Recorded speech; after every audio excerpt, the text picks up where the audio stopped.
Ndugu viongozi, kikao hichi ni muhimu sana. Ni muhimu sana kwa sababu ni kikao ambacho kinapaswa kwanza kujadili hali ya nchi ilivyo, tulipo kisiasa, tulipo katika uendeshaji wa nchi, na kutoa mwongozo na ramani sahihi ya tuelekee vipi, tukabiliane vipi na haya ambayo tunapaswa kama chama tukabiliane nayo. Ndugu viongozi, hichi si chama cha uchaguzi. Hichi ni taasisi ambayo inapaswa kushiriki katika harakati za mageuzi na hatimaye kuendesha nchi hii kwa maslahi ya taifa hili.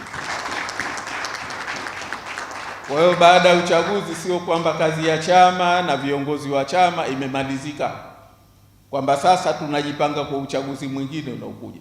Sisi tunajipanga kwa ajili ya ukombozi, mageuzi na maendeleo ya nchi yetu kwa faida ya nchi yetu.